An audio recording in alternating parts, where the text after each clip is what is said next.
Hi అండి, welcome back to my channel Krupa vlogs official.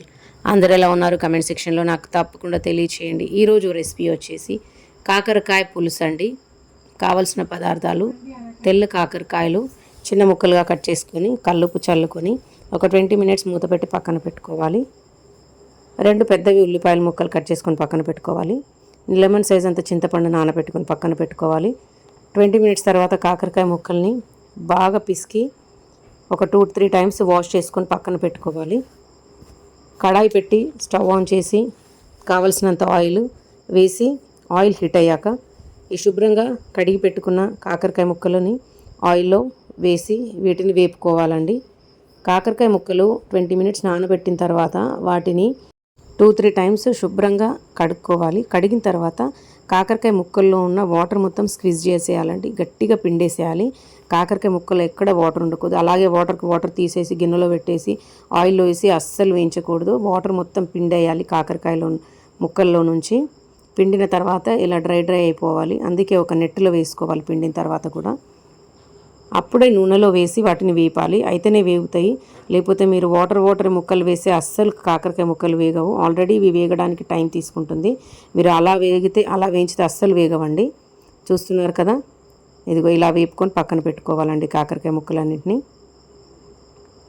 ఇప్పుడు అదే ప్యాన్లో నేను ఆయిల్ అంతా తీసేసి స్ట్రెయిన్ చేసి మళ్ళీ ఫ్రెష్గా ప్యాన్ని టిష్యూతో నీట్ చేసుకొని పెట్టుకున్నానండి. ఇదిగో ఆయిల్ హీట్ అయ్యింది.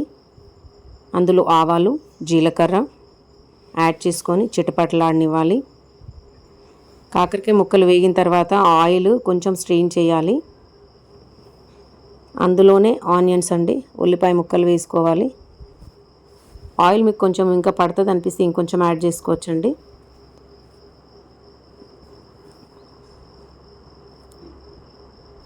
ఈ ఉల్లిపాయ ముక్కలన్నీ కొంచెం దూరగా మారేంత వరకు, రంగు వచ్చేంత వరకు ఆయిల్లో వేయించుకోవాలి. కాస్త సాల్ట్ యాడ్ చేసుకోవాలి.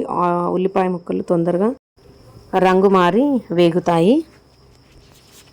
ఎందుకంటే ఎక్కువ క్వాంటిటీ కదా. చూడండి, నేను సాల్ట్ యాడ్ చేశాను. అలా వేయించుకోవాలి.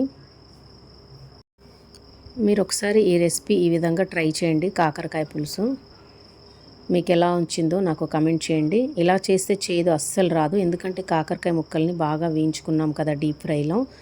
అందుకనే. చూస్తున్నారు కదా, ఆనియన్స్ అన్ని వేగిపోయాయి, లైట్ బ్రౌన్ కలర్లోకి వచ్చేసాయి.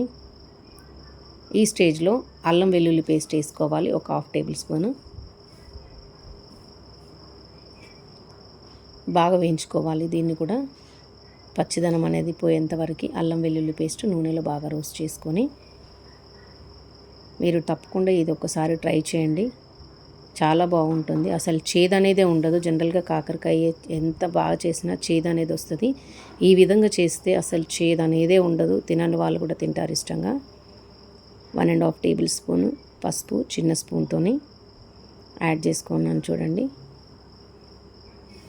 కాస్త నూనెలో అలా రోస్ట్ చేసుకొని ఆల్రెడీ మనం కాకరకాయ ముక్కల్ని ఉప్పులో నానబెట్టి బాగా పిసికి వాష్ చేసి 3-4 సార్లు వాటర్ అంతా పిండేసి ఆయిల్లో బ్రౌన్గా వేయించుకొని పక్కన పెట్టుకున్నాం కదా కాకరకాయ ముక్కలు. ఆ కాకరకాయ ముక్కలు ఇప్పుడు యాడ్ చేసుకోవాలి.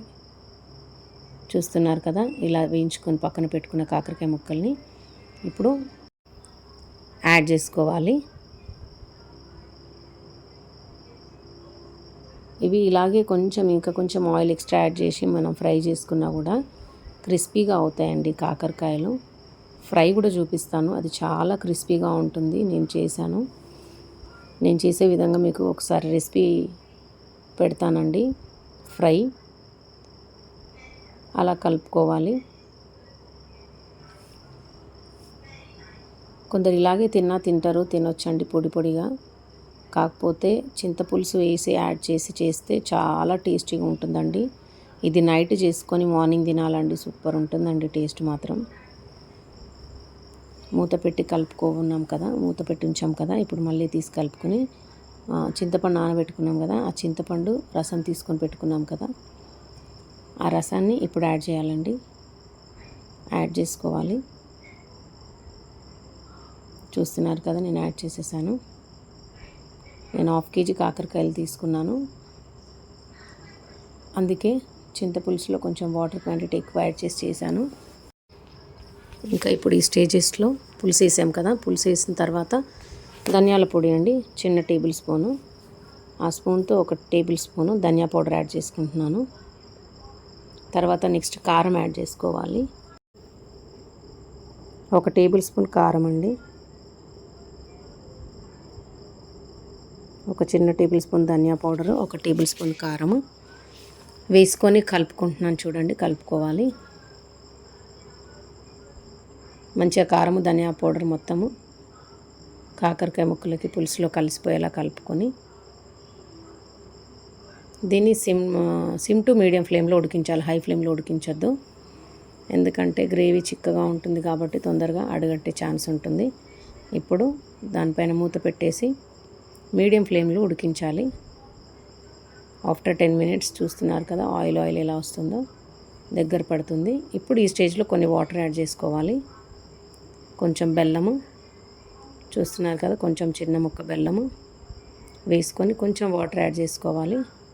1/2 గ్లాస్ వాటర్ యాడ్ చేసుకోవాలి. సాల్ట్, బెల్లం ముక్క అన్నీ వేసేసి కలిపేసుకొని మూత పెట్టేసి ఒక 10 మినిట్స్ మీడియం టు సిమ్ ఫ్లేమ్లో ఉడికించాలి. అయిపోయిందండి కర్రీ, రెడీ టు సర్వ్.